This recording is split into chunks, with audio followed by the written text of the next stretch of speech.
Tere, armas kuulaja! See on Mis mõttes podcast ja mina olen Marta. Sa kuulad meie 49. episoodi ja seega sa ehk juba tead, et siin saates tegeleme me vaimset tervist puudutavate teemadega, aga seda küsides just küsimusi, millele lihtsaid vastuseid olemas ei olegi. 2 viimases saates oleme me rääkinud aktiivsustähelepanu häirest, seda teeme ka täna. Paneme sellele teemale punkti koos psühhiaater Katrin Oravaga. Koos temaga uurime me muuhulgas näiteks seda, milline on aktiivsustähelepanu häire seos traumaga, aga ka seda, miks on ATH-st isegi arstide seas kujunenud justkui usu küsimus. Ja uskuge mind, põnevaid teemasid on veelgi. Nagu sel hooajal ikka, liigendavad meie vestlust saatekülalisega meie kuulajate jagatud kogemuslood. Ikka selleks, et avada, kui erinevad on inimeste kogemused Eesti vaimse tervise süsteemis ja iseenda vaimse tervisega tegeledes. Saate on ellu kutsunud Stories for Impact ja hakkamegi üheskoos minema.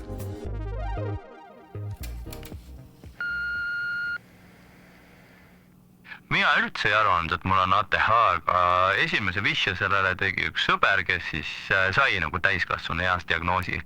Ma absoluutselt ei kuulanud või uskunud teda, sest ma olin veendumusele, et ma olengi lihtsalt loll ja laisk ja see ongi minu iseloom. Ise hakkasin sellele mõtlema siis, kui ATH meemid tekitasid natukene nagu liiga palju äratundmisrõõmu ja siis ma pidasin sama sõbraga maha natuke pikema tõsisema vestluse. Sealt edasi pea hea enesekontrolli küsimus ja visiit vaimse tervise väe juurde. Boom! ATH! Mina tahaks, et inimesed mõistaks, et ATH-ga elamine ei tee inimest halvaks, katkiseks ega vähem võimekaks. See lihtsalt tähendab, et me vajame teistsugust lähenemist ja rohkem kannatlikkust. ATH on mu ellu väga palju häid asju ka toonud, loovust, empaatiat, sügavust ja oskust märgata detaile, mida teised inimesed ei näe. Ja ma väga sooviks, et ühiskond mõistaks ATH-ga inimesi rohkem ja näeks ka nende tugevusi, mitte ainult raskusi. Tere tulemast Mis mõttes stuudiosse psühhiaater Katrin Orav. Mul on väga hea meel, et sa soostusid saatesse tulema ja selleks, et ka kuulaja mõistaks, miks teen sinu kiire lühitutvustuse. Katrini näol on tegemist Sensuse juhatuse liikme, ühe omaniku ja psühhiaatriga ja mitte ainult ei praktiseerida psühhiaatrina juba 2003. aastast, mil ta kutse sai, vaid tema teine pikk teekond psühhiaatrina on ka Tallinna vaimse tervise keskuse rehabilitatsiooni meeskonnas konsulteerides ja seda juba 22 aastat. Lisaks sellele oled sa läbinud mitme erineva psühhoteraapia koolkonna koolitusi, näiteks KKT põhiväljaõppe ja ka EMDR-i kasutad oma töös igapäevaselt, nii et mitte ainult ei istu minu vastas väga pikaajalise ja põhjaliku kogemusega psühhiaater, aga ATH on ka üks sinu erihuvidest. No räägi, Katrin, viimaste aastate jooksul on aktiivsustähelepanu häire saanud nii palju tähelepanu, et nüüd on justkui kõik sunnitud selle teemaga tegelema. Aga ava sina palun alustuseks, mis sind selle teema juurde tõi ja kui suurt muutust sa viimaste aastate jooksul sellele häirele lähenemises näed? Me oleme hakanud ilmselt viimase 10 aasta jooksul täiskasvanute psühhiaatrina ATH-d igapäevatöös põhjalikumalt uurima, käsitlema. Ja täiskasvanute psühhiaatrina mina olen ATH küsimuse juurde jõudnud just nimelt oma psühhotrauma huvi tõttu. Et minu pikaajaliselt ravil käinud patsiendid ja kuigi töötada kaua, siis neid on päris mitmeid. Ja kelle puhul ma olen olnud võib-olla kõige rohkem hädas ravimitega, teraapia efektiga. Ja kui ATH vaatevinklist ma vaatasin siis oma nagu ravijuhu üle, siis praegu oma tarkuses ma loen isegi esimese seansi põhjalikus anamneesis vähemalt 7 tunnust, mis ma olin nagu kirja märkinud trauma anamneesi osas ja kui ma praegu olles saanud siis patsiendil täpsustades korralikult ära diagnoositud ATH, vaatan, et tema trauma ja ATH sümptomitel on väga suur kattuvusala. Ehk siis trauma ja ATH on omavahel nagu väga tugevas vastatiksuhtes ja minu trauma huvi on mind toonud tegelikult nagu ATH diagnostika ja ravimaailma. See on väga huvitav teema. Lähemegi siit kohe selle psühhotrauma komponendiga edasi, et kuidas see, kui patsiendil on ka trauma, mõjutab seda, kuidas sa tema ravile lähened? Minu sellised pikad ravijuhtumid, millest nagu see ATH huvi alguse sai ja kui ma diagnoosisin patsiendil ATH ja kui ma raviskeemi lisasin ATH spetsiifilise ravi, siis minu patsiendid traumateraapias tegid väga suuri edusamme. Ehk siis minu enda arstivaade sellele on see, et ATH sõeldest või ATH diferentsiaaldiagnostika igal väga komplekssel ravijuhul on hädavajalik, sellepärast et aju vajab nagu täpset diagnostilist kontsepti. Muul juhul võib juhtuda, et me ravime ülihästi püüdlikult ja aastaid depressiooni, ärevust ja inimene käib traumateraapias, aga kui ATH on ära tundmata ja ka farmakoloogilise ravi efekt on kuidagi hindamata, siis see ravi efektiivsus on ainult osaline. Ja kattuvaid sümptomeid ATH-l ja traumal on väga mitmeid, ehk siis ärrituvus, agitatsioon, deorganiseeritus, selline laineline kulg, kohati sellised väga sügavad meeleolulanguse episoodid, me võime pidada neid depressiooniks või bipolaarsuseks, siis raskused une, õppimise ja tööga, väga keeruline olukord lähisuhtes, väga lähedane olemisega ja emotsionaalse regulatsiooniga, et need on sümptomid, mida me võime loetleda nii traumapatsiendil kui ATH patsiendil. No, kuidas sulle tundub, mis see teadlikkus tänasel päeval üldiselt on, et kas osatakse neid täpselt ära tunda või on veel palju segadust selle osas, et mida me täpselt ravime? Ma arvan, et ATH on ilmselt praegu selline psüühikahäire, mille raames on toimunud Eesti meditsiinis nagu kõige ägedam, lausa revolutsiooniline nagu teadlikkuse tõus. Ja meil on ravijuhis, meil on selline patsientide liit, kes on äärmiselt asjalike inimeste grupp, kes on esimesena Eesti psühhiaatria ravijuhiste ajaloos siis kaasa rääkinud ka ja osalenud ravijuhise väljatöötamise meeskonnas. Et meil on olnud väga palju selliseid nii meediakajastust, aga on olnud ka väga palju arstide hariduslikke seminare, mis on teadvustanud päris mitmete erialaspetsialistide seas, mis võib ATH tähendus olla ja ATH-ga kaasnevate haiguste tähendus. Ehk siis ma arvan, et see teadlikkus on tõusnud, ma arvan, 3% võrra vähemalt ja hästi kiire lühikese aja jooksul. Sama palju on selle aja jooksul sündinud stigmat ja müüte juurde. Ehk siis selle aasta maailmakongressil professor David Goodman, kes muidu on nagu väga humoorikas ja äge ettekandja, ta ütles surmtõsise häälega, et palun ärme meie professionaalidest mitte keegi kasuta sõna, et meist igalühel on natuke ATH-d. Sellega me võime haavata mõnda inimest hingepõhja, kui me nagu niimoodi teatud tooniga seda ütleme ja oma igapäevatöös ma praegu ka ütlen, et selle tõusnud teadlikkuse kõrval ATH diagnoos tundub olevat osade meedikute või ka inimeste või arvamusliidrite jaoks nagu usu küsimus, et ta on või teda ei ole üldse olemas, et ta on puhas väljamõeldis või konstrukt. Et mul on kahju, et seda meditsiinis endiselt on.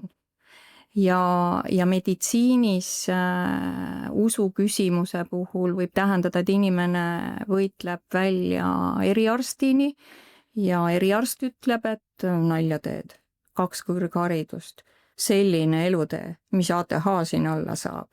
Või siis see, et psühhiaater on selle ära diagnoosinud, ravi on paika saanud ja inimene võiks oma ravi väljakirjutamisega jätkata perearstil, ta pöördub sinna, perearst ütleb, no sina ka said diagnoosi. See nüüd küll nii ei ole, mis tahad stimulante saada või? Ma olen kogu teekonna teinud läbi tasulises süsteemis, kuna mu perearsti suhtumine oli, et ära stressa ja söö antitaprekaid. Õnneks tööandja poolt on tervisekindlustus ja see on pisut aidanud.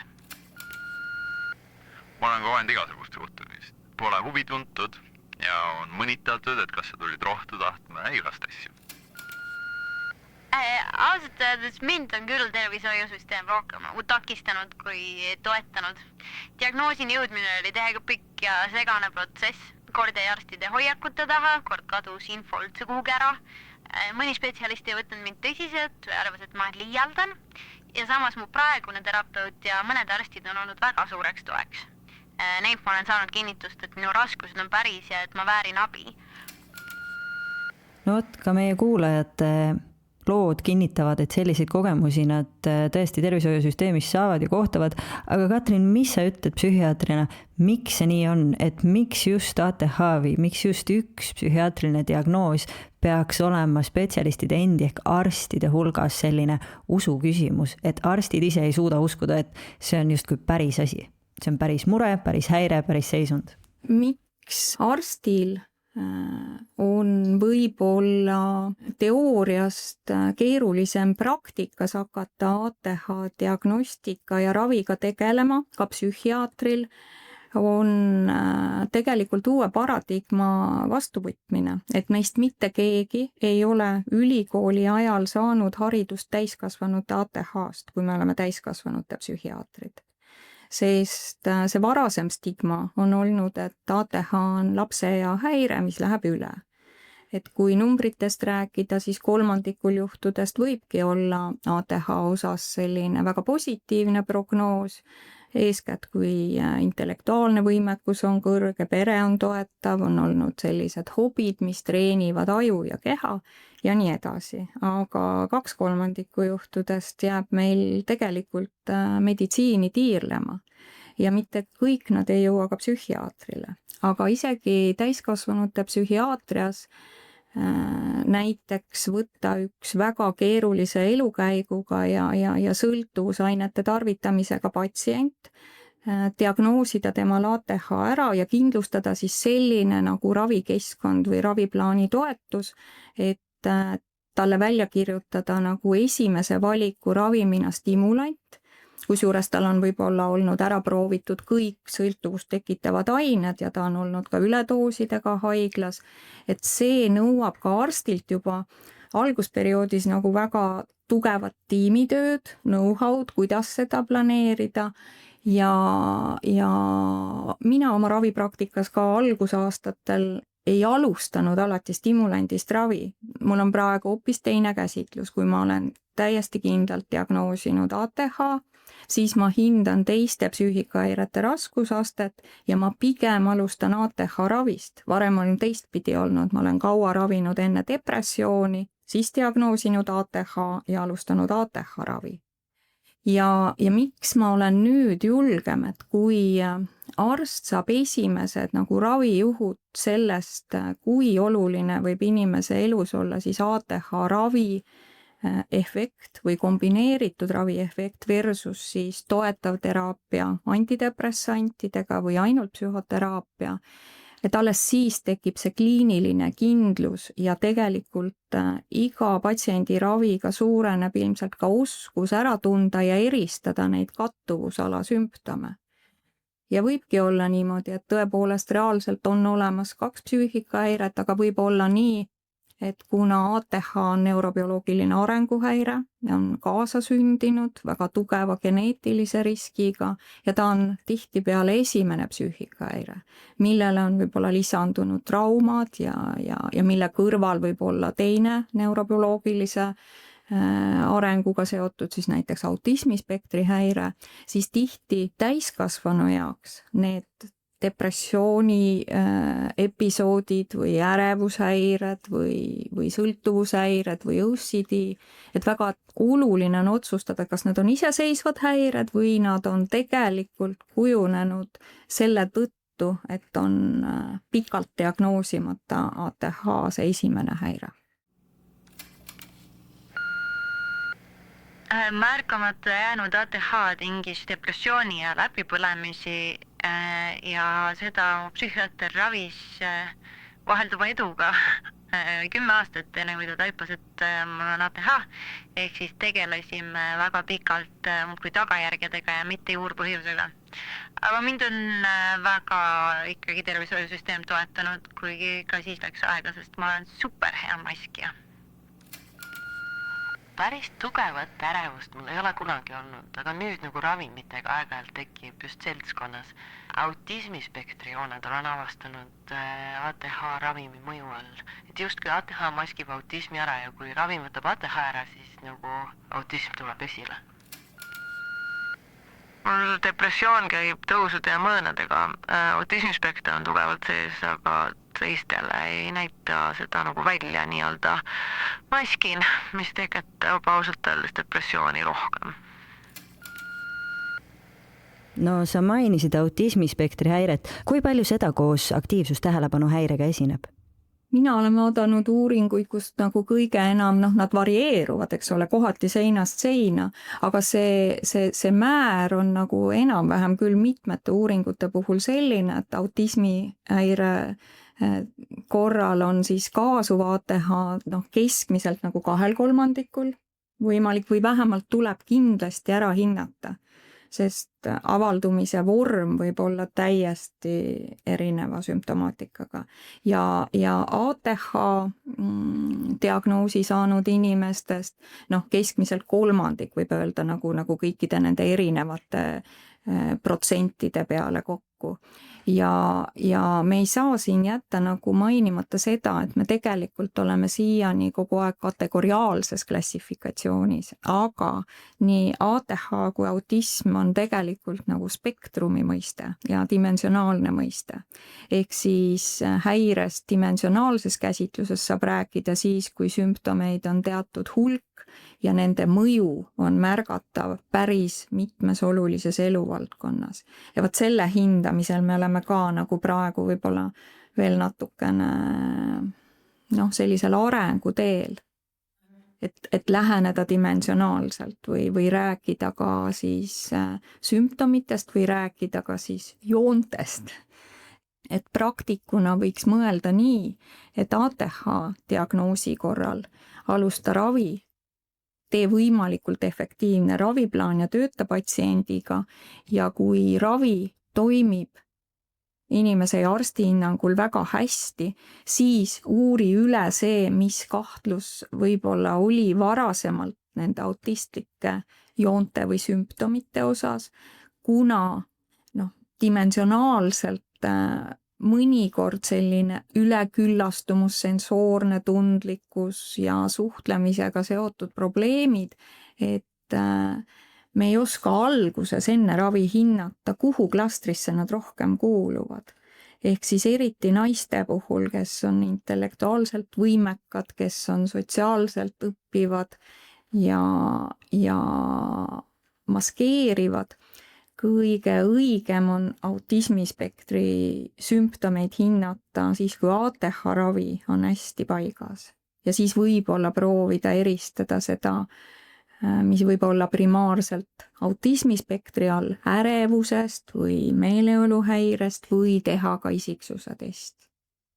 Et me ei tohiks ära unustada, et nende koos esinemise määr on kõrge ja ühe diagnoosi puhul tuleb alati teha sõeltest või intervjuu teise osas, aga me peame ka seal mõtlema, et neil on väga suur kattuvusala.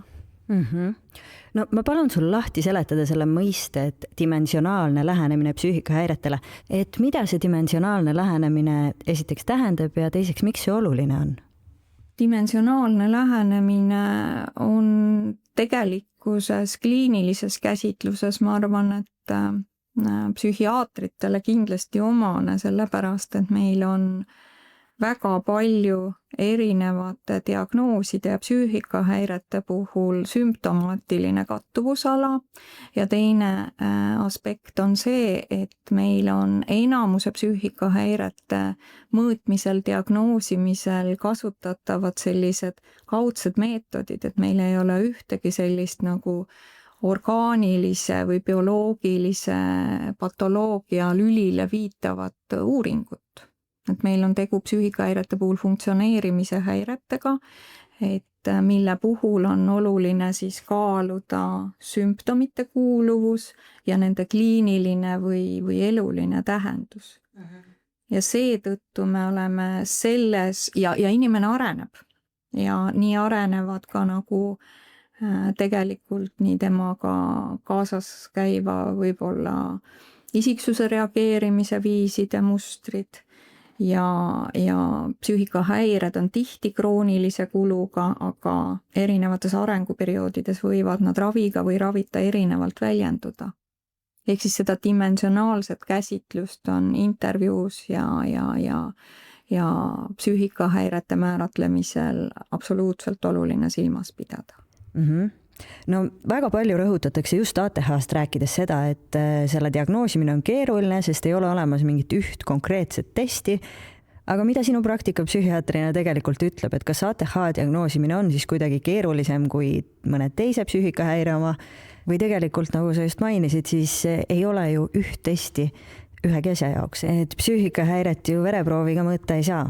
Ja kõigi psüühikahäirete puhul võime me öelda niimoodi, et meie hea diagnostika algab tegelikult väga täpsest anamneesi võtmisest ja ATH korral me eraldi rõhutame, kuna tegu on alates lapseeast olemasoleva, aga võib-olla erineval eaperioodil erinevalt avalduva häirega, siis anamneesi osas on väga oluline kaasata kirjeldustesse siis inimest hästi tundev isik tema lapseeast ja võimaluse korral ka täiskasvanu east.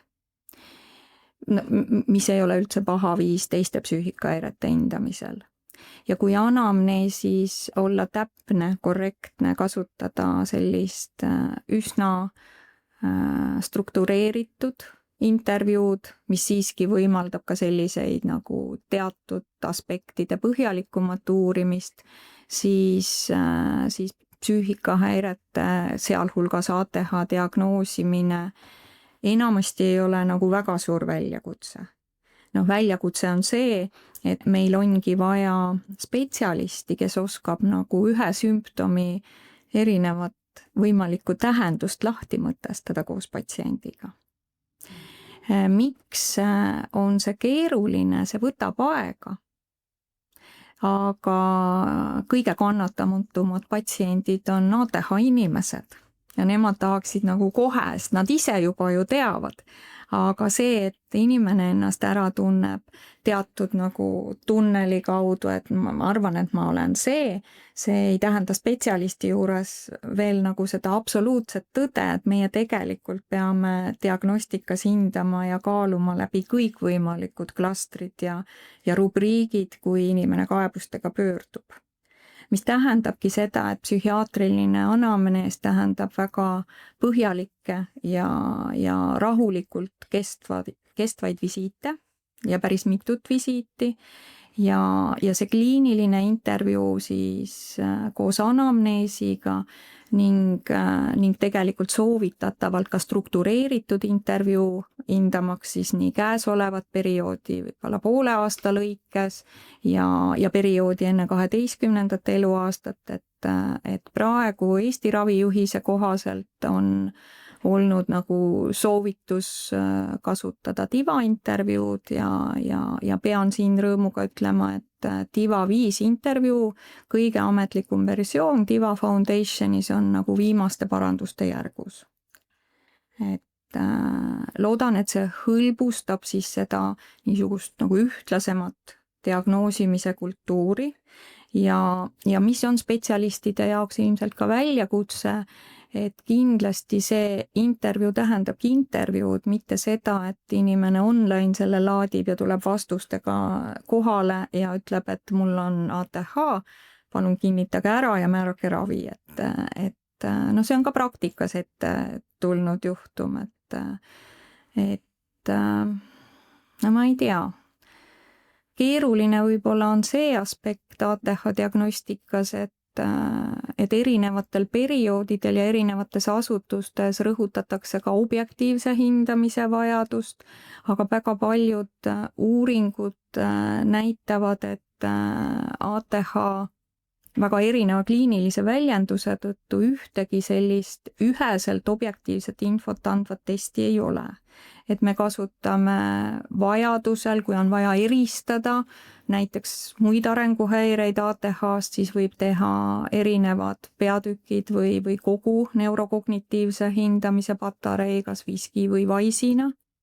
Ja me kasutame ka lühemaid selliseid tähelepanuteste, mäluteste, sellise püsiva tähelepanu hindamise teste kaasuvate uuringutena, aga need on kaasuvad või täiendavad diferentsiaaldiagnostilised hindamised. Ükski test ei ole originaalselt siis kas välistamaks või kinnitamaks ATH-d. Et ATH esimene diagnostiline meetod on anamnees, kliiniline intervjuu ja struktureeritud intervjuu käigus kogutud kindel tõendite ja tunnuste hulk. Aga kuidas sulle tundub, kas tänaseks päevaks on meil Eestis tegemist pigem ATH ülediagnoosimisega või ikkagi aladiagnoosimisega, et kus maal me tänaseks oleme? Ma arvan, et meil võib esineda nii ühte kui teist, aga põhiliselt me oleme veel aladiagnoosimise järgus. Minu ATH väljendub eelkõige sellises hüplikus mõtlemises, et tähelepanu hajub kiirelt, hüperaktiivsust esineb pigem vähe. Kõige rohkem on tõenäoliselt emotsioonide reguleerimisega raskusi just stressirohkel ajal. Ülekoormus tekib kiiresti ja see energiavarude ebaregulaarsus segab hullult. Lisaks ma olen kindlasti olnud elu jooksul enda kõige suurem kriitik, aga hetkel on sellega tänu mõistmisele, teraapiale ja ravimitele nagu palju parem olukord.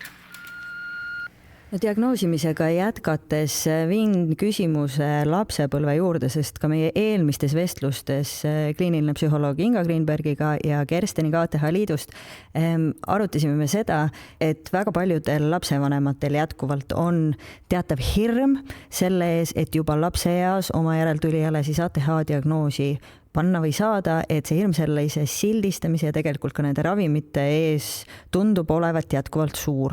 Kas sinu praktika kinnitab seda samuti? On see täna nii? Diagnoosi hirm on päris suur ja lapseeas spetsialistile pöördumise hirm vanematel, kui kool annab märku või nad ise näevad, et lapsel on probleeme, on ka mõistetavalt suur, et seal on mitmeid stigmasid, et võib-olla tegu on väga taibuka lapsega ja omistatakse probleem mingitele keskkondadele, ükskõik kas siis koolile või õpetajale või vastupidi kodule, et seal ta saab ju hakkama ja see mujale omistamine, stigma, asjaolu, et ATH on kõrgelt geneetilise riskiga, võib tähendada, et pereliikmetest kellelgi on ATH ja selline kerge kaos või organiseerimatus võib tunduda nagu normivariandina, ehk siis tagasisidet näiteks koolist ei võeta tõsiselt. Ja eks meil on ju üleüldiselt ka selline vaimse tervise stigmat veel osaliselt säilinud.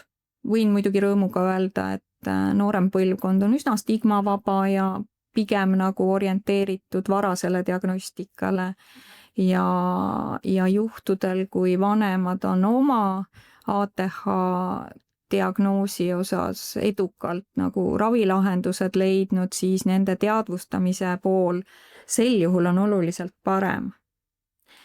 Et miks lapseeas diagnoosi kardetakse, on esiteks see, et kas meie peres on midagi viga, kas minu lapsel on midagi viga, et teda võib-olla kiusatakse siis veel rohkem, kui ta on psühhiaatril käinud või kui ta ravimeid tarvitab, et on rida eelarvamusi, mis tegelikult ilmselt põhinevad mingisugusel vanal müüdil.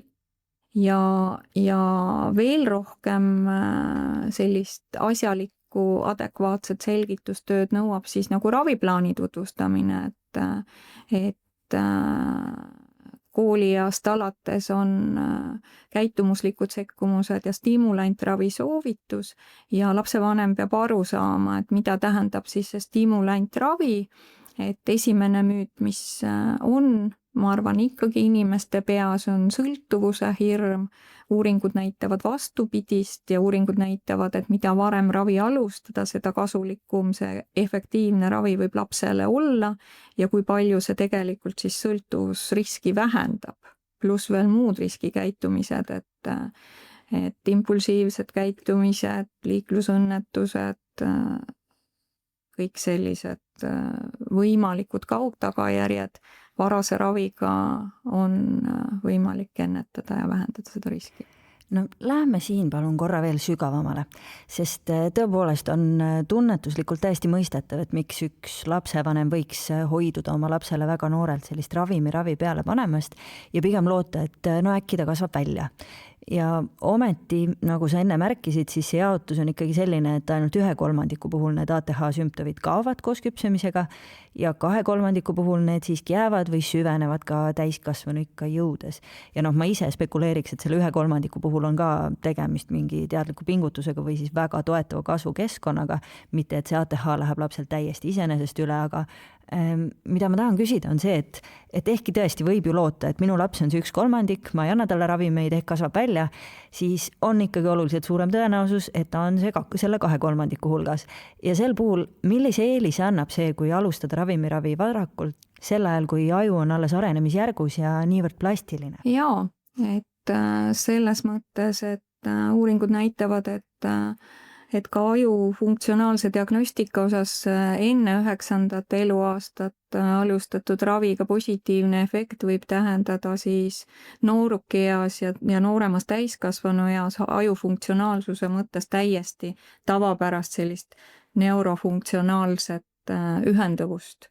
Ja raviga korrigeeritakse ja ravi peab olema pidev, et kui sümptomid on kontrolli all, siis võib katkeda teekond kaasuvate häirete, negatiivse minapildi, kõikide võimalike ka kaasuvate kehaliste häirete arenguks. Ehk siis põhihaiguse õigeaegne äratundmine ja ravi vähendab kaasuvate häirete väljakujunemise riski väga selgelt. Ja kui võtta seda, kust aju dopamiini tahab saada, siis need on sellised riskide võtmised, see on toiduga liialdamine, söömisprobleemid, kaalukõikumised, samamoodi väga varased ainete kasutamise julgus ja käitumisprobleemid tegelikult. Ja. No aga tuleme täiskasvanute juurde tagasi. Sinu praktikas, sinu hinnangul, millist ravi ATH-ga inimene vajab? Millest see koosnema peab? ATH kindla diagnoosi korral on esimene otsustamise koht siis teiste kaasuvate häirete puhul, millest ravi alustada. Ja lihtne loogiline otsustuse koht on see, et see häire, mis käesolevalt põhjustab nagu kõige enam toimetulekuraskusi ja funktsioneerimise häiritust, et sellest on oluline ravi alustada. Kui on koos ATH ja hetkel väga sügav depressioon suitsiidsusriskiga, siis see on juhtum, kus tuleb esmalt ilmselt lahendada ära siis depressiooniravi protokoll ja soovitused ja plaan ja seejärel lisada sinna ATH ravim. Kui ärevushäire, mis kaasub ja esineb samaaegselt ATH-ga, esineb nagu igapäevaste paanikahoogude vormis, siis ka jällegi ärevushäire raskusaste viitab sellele, et me esmalt lahendame selle küsimuse ja kui meil on sõltuvushäirega patsient, kes absoluutselt kontrollimatult sellel hetkel tarvitab ainet, siis on väga selge, et me peame looma settingu, kus sõltuvusaine osas tekib siis teatav kontroll, kus inimene on võimeline juhtima oma sõltuvuskäitumist, hindama seda ka, mis on selle sõltuvusaine pealt nagu mahatuleku võime ja võõrutussündroomist üle saama. Ja siis teises järgus tegelikult lisama kindlasti ATH ravimi, sest sest see võib edasise just sõltuvuskäitumise osas olla võib-olla kõige suurem kaitsefaktor, kui ATH ravim primaarse häire raviks töötab.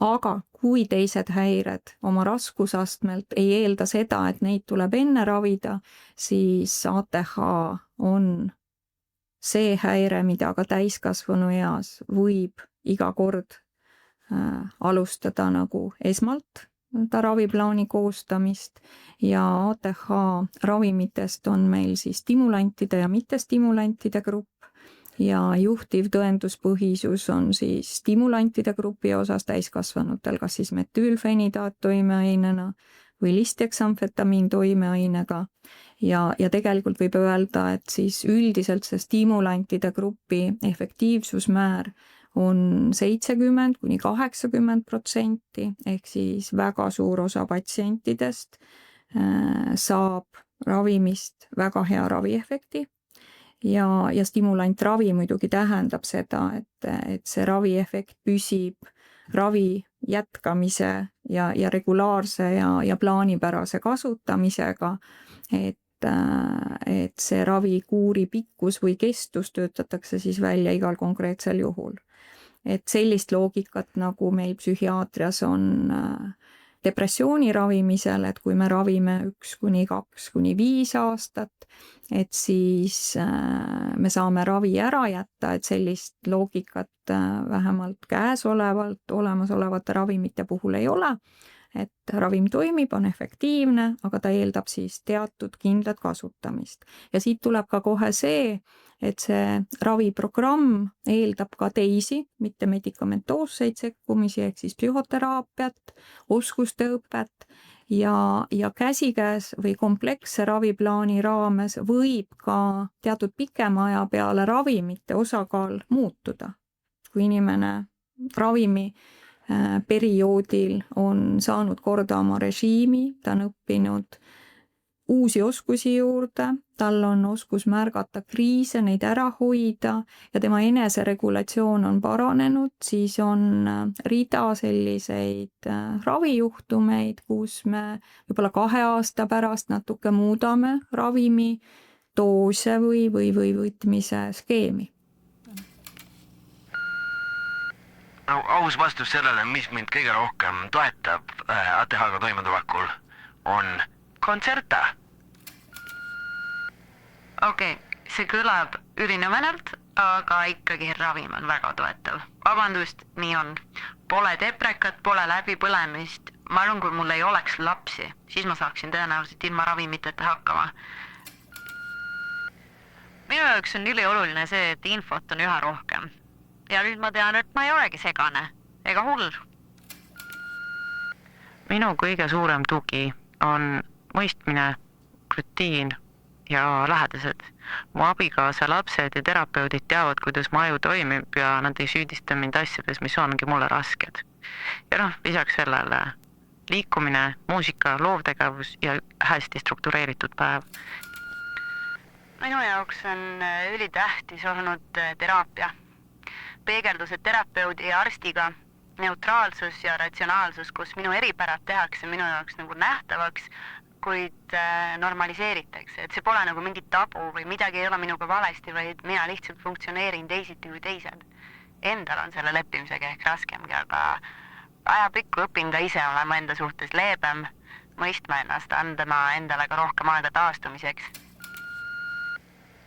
No pean ka sinult küsima ühe sellise murekoha kohta, et meil ju vaimse tervise valdkonnas otseselt sellist koordineeritud patsiendi keskset raviteekonda tegelikult ei ole. Ja ka tulevikus nähakse täpselt samamoodi nagu füüsiliste probleemide korral, ka vaimse tervise muredega sellise juhtumi korraldajana just perearsti. Aga mida see praegusel hetkel reaalselt tähendab, on see, et paljud jõuavad kas psühhiaatri või psühholoogi juurde ja sellise kombineeritud ravini, mille tõhususest meil asja juttu oli, tihti tegelikult ei jõuta, sest mitte iga psühholoog ei suuna psühhiaatri juurde või vastupidi. Mida sinu praktika näitab, et kas see ravi peab alati kombineeritud olema ja kas teie alati suunate vastastikku oma majas, ma ei tea, kui tuleb sinu juurde ATH-ga patsient, see kindlasti suunata ka psühholoogi juurde ja vastupidi? ATH patsientide korral on ravi osas väga erinev see, missugune ravipakett kellelegi nagu hästi sobib, et psühhiaatrina töötades küll kliinikus, kus on nagu, mul on terve meeskond psühhoterapeute, kellega koostööd ma alati kasutan, kui selleks vähimgi mõte tekib ja vahest isegi siis, kui patsiendil seda mõtet ei ole, motiveerin ja selgitan, miks see on oluline. aga ATH inimestest on minu vastuvõtul küll üks kindel osa, kellel pikaajalise sellise diagnoosimata seisundi järgselt see selline õige diagnoos ja raviplaan on ka medikamentoosse ravi osas olnud nagu nii efektiivsed, et selle ravimi kasutamisel võib-olla nad isegi varem olnud teraapia ütlevad, et aga mul on nüüd need oskused olemas ja nüüd ma tegelikult kasutan neid. Sest mis on ATH korral ju probleem, et tegelikult teatakse, kuidas peaks, aga tihti neid oskusi, tehnikaid ja kohvritäit asju saab kasutama hakata siis, kui stimulandi toime teeb selle võimalikuks. Ja selles mõttes on kindlasti üks väike osa inimesi, ma arvan, see on kõigi psüühikahäirete osas, kes ravist võtavad täpselt selle kasu, mis nende ajule vaja oli ja nad ei pruugi vajada lisaks psühhoteraapiat. Aga ütleme niimoodi, et võib-olla see jäämäe tipus ikkagi nagu see kõige suurem osa inimesi mingis järgus, ka see ATH raviga teistsugune olemise viis või muutunud enesetunne ja ka positiivne kriis, mõnikord nad vajavad lahtitõlkimist ja oleneb ka sellest, mis elueas inimene diagnoosi saab, et maailmakongressil olin just vanemaealiste ATH raviloengus ja ravijuht, mida siis professor käsitles, oli 80-aastase inimese lugu, kellel oli tegelikult ka diagnoositud Alžeimeri tõbi, aga kelle toimetuleku järsk langus ja varasem anamnees panid kahtlustama ka ATH-d ja ATH tal ka diagnoositi. Alžeimer oli algusjärgus ja ATH ravi listeksamfetamiiniga, väga julge skeemiga, andis tegelikult tagasi sellele härrasmehele igapäevase toimetuleku. Ja professori sõnum on see, et me peame nagu olenemata sellest ka kõrgest vanusest ja kaasuvate haiguste riskis oma kontsepti ja ravi hästi läbi mõtestama ja ka sellel vanemaealisel on kindlasti vaja psühhoteraapiat, sest tal tegelikult on vaja hakkama saada teadmisega, et 80 aastat ta ei teadnud, et see asi on häire, kuidas tema elab ja toimetab oma ajuga. Et suur osa inimesi mingis faasis kindlasti vajavad psühhoteraapiat ja kui arst seda näeb, on see siis perearst või on see psühhiaater, siis ta saab informeerida sellest, ta saab soovitada seda, see ei saa olla alati nii, et see on garanteeritud, selleks mõnikord peab ise hästi vaeva nägema, aga ATH inimesed sellega hätta ei jää, nad tegelikult on tublid korraldajad. Et kui nad tunnevad vajadust, siis eks meil on riiklik süsteem ja meil on tasuline süsteem. Et ma arvan, et meie erisüsteemid väikses Eestis peavad ka omavahel koostööd tegema ja meie päris paljudes perearstikeskustes on tegelikult, mis tervisekeskustena funktsioneerivad, on väga head vaimse tervise õed ja psühholoogid tööl. Ehk siis see psühhoteraapia abi võib tulla nii psühhiaatri soovitusena kui ka siis, kui psühhiaater on võib-olla saanud lühema või pikema perioodi jooksul nagu raviskeemi paika. See võib olla korraldatud perearstikeskuse kaudu, mis on inimesele näiteks elukohale palju lähemal.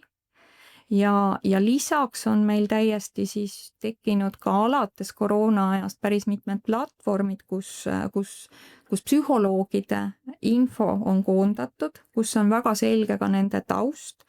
Mitte iga psühholoog, ma arvan, ei oska ka veel täna pakkuda ATH spetsiifilist teraapiat, aga kui on tegu sellega, et tal on psühhoterapeudi kutse näiteks meie klassikalises kliinilist meditsiini puudutavas kognitiivkäitumisteraapias, siis tal on see know-how tegelikult olemas. Kontseptualiseerida, töötada, leida need momendid, kus on sellised kinnijäämiskohad ja mis oskusi inimene vajab. Ja lisaks on tekkinud, mis on ka patsientide sõnul hindamatu tugi, et on tekkinud eneseabigrupid, mis töötavad kindla metoodikaga ja on kogemusnõustajate võrgustik, mis on koondunud tihti selliste, rehabilitatsioonikeskuste juurde. Jaa, absoluutselt ja selle üle võib kindlasti ühiselt rõõmu tunda, et need ravivõimalused on viimastel aastatel väga palju paranenud ja loodetavasti paranevad ka edaspidi. Aga meie vestluse lõpetuseks, Katrin, küsin ma, kas on midagi, millele sa ise tahaksid selle teemaga seoses tähelepanu juhtida, mille kohta mina võib-olla ei taipagi midagi küsida? Jaa, et ATH osas oleme me palju arenenud, aga meil on üks sihtrühm, kelle osas kõik kliinilised spetsialistid peavad veel rohkem oma meeli teritama ja need on meie kõige tublimad naised, kes põlevad läbi, kellel on ärevushäired, kes on väga sagedased kardioloogi, endokrinoloogi, günekoloogi ukse taga ootajad ja hulgikaebustega erinevate tundlikkusega seotud häirete osas.